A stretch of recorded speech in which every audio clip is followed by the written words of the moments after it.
ಮೂಕಂ ಕರೋತಿ ವಾಚಾಲಂ ಪಂಗುಂ ಲಂಘಯತೆ ಗಿರಿಂ ಯತ್ಕೃಪಾತಮಹಂ ವಂದೇ ಪರಮಾನಂದ ಮಾಧವಂ.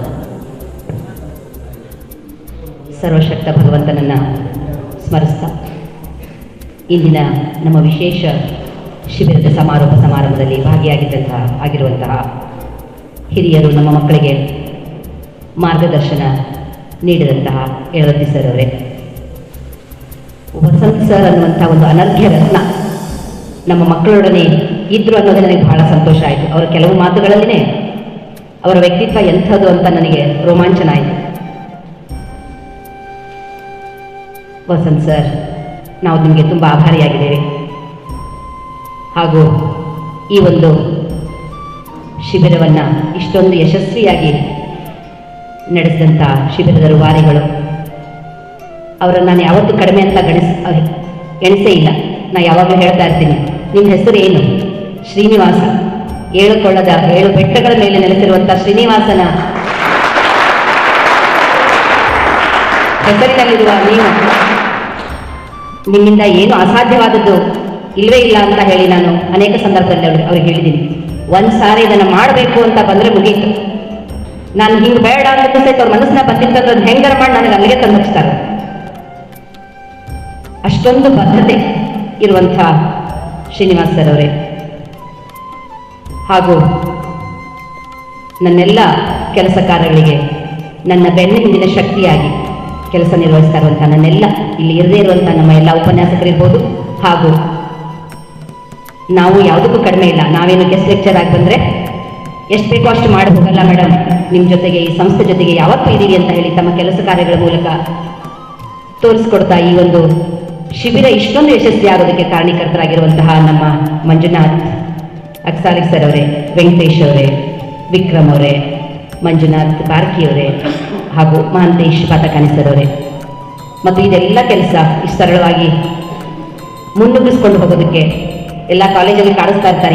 ಈರಮ್ಮ ಈಗ ಲೀಡರ್ ಆಗ್ಯಾರ ಅಂತೇಳಿ, ನಮ್ಮ ಈರಮ್ಮ ಸಾವಕ್ಕ ಅವ್ರ ಜೊತೆಗೆ ನಮ್ಮ ಶಿವಯ್ಯ, ಇನ್ನೆಲ್ಲದಕ್ಕೂ ವಿಶೇಷವಾಗಿ 3 ಮುತ್ತಿನಂಥ ಮಕ್ಕಳು ನಮ್ಮ ಹಿಂದಿನ ನಮ್ಮ ಸಂಸ್ಥೆಯಲ್ಲಿ ಓದಿ ಎಂದು ಬಂದು ನಮ್ಮ ಶ್ರೀನಿವಾಸರ ಜೊತೆಯಾಗಿ ಈ ಒಂದು ವಿಶೇಷ ಶಿಬಿರವನ್ನು ಯಶಸ್ವಿಗೊಳಿಸಿದಂಥ ಸತೀಶ್, ಪ್ರಶಾಂತ್, ನಾಗರಾಜ್, ಹಾಗೂ ಅತ್ಯಂತ ಹುರುಪಿನ ಸೈನಿಕರಾಗಿ ತಯಾರಾದ ಈ 7 ದಿನಗಳಲ್ಲಿ ಅಂಥ ನನ್ನೆಲ್ಲ ಶಿಬಿರಾರ್ಥಿ ವಿದ್ಯಾರ್ಥಿನಿಯರೇ, ಬಹಳ ಮನಸ್ಸು ತುಂಬಿ ಬಂದಿದೆ ಇವತ್ತು.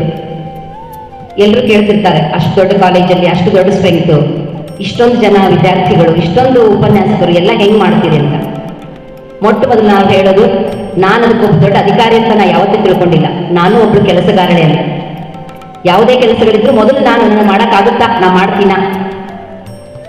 ನಾನು ಕೆಲಸ ಮಾಡಿದಾಗ ಖಂಡಿತವಾಗಿಯೂ ಜೊತೆಗೆ ಎಲ್ಲರೂ ಇರೋರು ಕೆಲಸ ಮಾಡ್ತಾರೆ ಅಂತ ನಂಬಿರೋಳು ನಾನು. ಆದ್ದರಿಂದ ಅದು ಯಾವ ಕೆಲಸಗಳನ್ನು ಮಾಡೋದಕ್ಕೂ ನನಗೆ ಕೀಳಿರಿಮೆ, ಹಿಂಜರಿಕೆ ಇಲ್ಲ. ಆ ಸಂಸ್ಥೆಯಲ್ಲಿ ಸುಮಾರು ವರ್ಷಗಳಿಂದ ಅಲ್ಲೇ ಉಪನ್ಯಾಸಕರ ಕೆಲಸ ಮಾಡಿ, ಏನೋ ಭಗವಂತನ ಇಚ್ಛೆ ಅಲ್ಲೇ ಪ್ರಾಚಾರ್ಯಳಾಗಿ ಕೂಡ ನಾನು ಸೇವೆ ಸಲ್ಲಿಸೋದಕ್ಕೆ ಅವಕಾಶ ಮಾಡಿಕೊಟ್ಟಿದ್ದಾರೆ ಭಗವಂತ. ನನ್ನ ಅಜ್ಜಿ ಯಾವಾಗಲೂ ಹೇಳ್ತಾ ಇದ್ರು, ಎಲ್ಲಿರ್ತಿ ನೋಡವ ಅಲ್ಲಿ ಹಂಗ ಹೊಂದ್ಕೊಂಡು ಅಲ್ಲಿ ತರಾನೇ ಇದ್ದು ಸೈ ಅನ್ನಿಸ್ಕೊಂಡ್ಬರ್ಬೇಕು ಅಂತ ಹೇಳ್ತಿದ್ರು. ಅದನ್ನ ಯಾವತ್ತೂ ಪಾಲಿಸ್ತಾ ಬಂದೀನಿ. ಅದು ಯಾವ ಜಾಗ ಇರಲಿ, ಎಲ್ಲೇ ಹೋಗಿರಲಿ, ಅಲ್ಲಿಯವ್ರ ಹಾಗೆ ನಾವು ಇದ್ದು ಅಲ್ಲಿ ಏನು ನಮ್ಮ ಅವಶ್ಯಕತೆ ಇದೆ ಅದಕ್ಕೆ ತಕ್ಕ ಹಾಗೆ ಕೆಲಸಗಳನ್ನು ಮಾಡ್ತಾ ಹೋದಾಗ ಸರ್ ಹೇಳಿದ್ರು, ವಸಂತ್ ಸರ್ ಹೇಳಿದ್ರು ಕೆಲವೇ ಮಾತುಗಳು, ಎಷ್ಟು ಸುಂದರವಾಗಿ ಹೇಳಿದ್ರು. ತಾವೆಲ್ಲ ಕೇಳಿಸ್ಕೊಂಡಿದೆ ಅಂದ್ಕೊಳ್ತೀನಿ ನಾನು. ಪ್ರಾಮಾಣಿಕವಾಗಿ ನಾವು ಕೆಲಸ ಮಾಡಿದಾಗ ಆ ಭಗವಂತ ತಥಾಸ್ತು ಅನ್ನೋದೇ ಸಾಧ್ಯನೇ ಇಲ್ಲ. ಮಕ್ಕಳೇ, ಈ 7 ದಿನಗಳ ಕಾಲ ನೀವೆಲ್ಲ ಇಲ್ಲಿ ಸೇರಿ 1000 ವಿದ್ಯಾರ್ಥಿಗಳಿರೋದ್ರಲ್ಲಿ ಕೆಲವು ವಿದ್ಯಾರ್ಥಿಗಳಲ್ಲಿ ಬಂದಿದ್ದೀರಿ. ನಾ ಶ್ರೀನಿವಾಸ್ ಸರ್ ಹೇಳ್ತಿದ್ದೆ, ಎಲ್ಲ ಬರೀ ಹುಡುಗಿಯರನ್ನ ಕರ್ಕೊಂಡು ಏನು ಮಾಡ್ತೀರಿ, ಸಂಖ್ಯೆ ಕಡಿಮೆ ಮಾಡ್ರಿ ಅಂತ ಹೇಳಿದ್ರೆ ನನ್ನ ಮುಂದೆ ಹೂನೇ ಅಂದ್ರು ಅವರು. ಆದರೂ ಮತ್ತು ಏನು ಎಷ್ಟು ಸಂಖ್ಯೆ ತರಬೇಕಿತ್ತು ಅಷ್ಟು, ಇಷ್ಟು ಹುಡುಗಿಯರು ಕರ್ಕೊಂಡು ಹೋಗಿ ಎಷ್ಟು ದೊಡ್ಡ ರಿಸ್ಕ್ ಗೊತ್ತಾ. ಯಾರು ಇದನ್ನ ಈಸಿಯಾಗಿ ಒಪ್ಪಲ್ಲ. ಯಾರು ಮನಸ್ಸಿನಲ್ಲಿ ಪ್ರಾಮಾಣಿಕವಾಗಿರ್ತಾರೆ ಅವ್ರಿಗೆ ಮಾತ್ರ ಅಂತ ಶಕ್ತಿ ಬರೋಕ್ಕೆ ಸಾಧ್ಯ. ಏನೂ ಆಗಲ್ಲ ಮೇಡಮ್, ನಾನು ಸರಿಯಾಗೆಲ್ಲ ಮಾಡ್ಕೊಂಡು ಬರ್ತೀನಿ ಅನ್ನುವಂಥ ಒಂದು ಪ್ರಾಮಾಣಿಕತೆಯನ್ನು ಇಂಥ ಒಂದು ಕೆಲಸವನ್ನು ಮಾಡಿದ್ದಾರೆ ಶ್ರೀನಿವಾಸ್ ಸರ್. ಆಮೇಲೆ ನಿಮ್ಮ ತಂದೆ ತಾಯಿ ಮಕ್ಕಳೇ, ಯಾಕೆ ನಿಮಗೆ ಒಪ್ಪಿಗೆ ಕೊಟ್ಟು ಕಳ್ಸಾರಲ್ಲ, ಈಗ ಎಲ್ಲರೂ ಹೋಗ್ಬೇಕು ಅಂತ ಕೂಡಲೇ ಎಲ್ಲರೂ ಒಪ್ಪಿಗೆ ಕೊಡಲ್ಲ ಅಲ್ವಾ? ನಿಮ್ಮ ಮೇಲೆ ನಂಬಿಕೆ ಇಟ್ಟು ಒಪ್ಪಿಗೆ ಕೊಟ್ಟು ಈ ಒಂದು ಶಿಬಿರಕ್ಕೆ ಕಳಿಸಿದ್ದಾರೆ. ಅದಕ್ಕೆ ನೀವು ನಿಮ್ಮ ತಂದೆ ತಾಯಿಗೂ ಕೂಡ ಅಷ್ಟೇ ಕೃತಜ್ಞತೆಗಳನ್ನು ತಿಳಿಸಬೇಕು. ನಾನು ಕೂಡ ಅವರೆಲ್ಲರಿಗೂ ಆಭಾರಿಯಾಗಿದ್ದೀನಿ. ಈ 7 ದಿನಗಳಲ್ಲಿ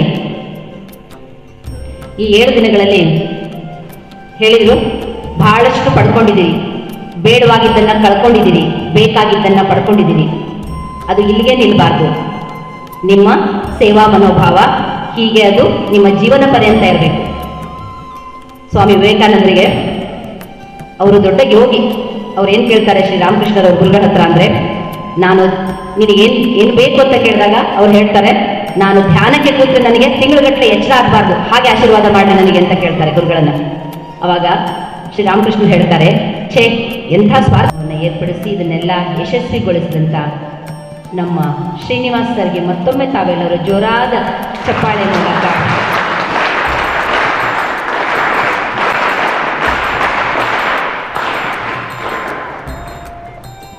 ನನಗೆ ಒಂದು ನಂಬಿಕೆ ಏನು ಅಂದರೆ, ಆ ಸಂಸ್ಥೆಯಲ್ಲಿ ನಾನು ಭಾಳ ವರ್ಷ ಕೆಲಸ ಮಾಡೀನಿ, ಪ್ರಾಚಾರ್ಯಳಾಗಿದ್ದೀನಿ. ಹೀಗೊಂದು ಆಗಬೇಕು ಅಂತ ನನ್ನ ಮನಸ್ಸಿನಲ್ಲಿ ಸಂಕಲ್ಪ ಬಂದರೆ ಅದನ್ನು ಯಾರ್ದಾದ್ರೂ ಮೂಲಕವಾಗಿ ಭಗವಂತ ನೆರವೇರಿಸ್ಕೊಟ್ಬಿಡ್ತಾನೆ. ನನ್ನ ಜೊತೆಗಿರುವಂಥ ಅಂಥ ಉಪನ್ಯಾಸಕ ಬಳಗವನ್ನು ಜೋಡಿಸಿಟ್ಟಿದ್ದಾನೆ.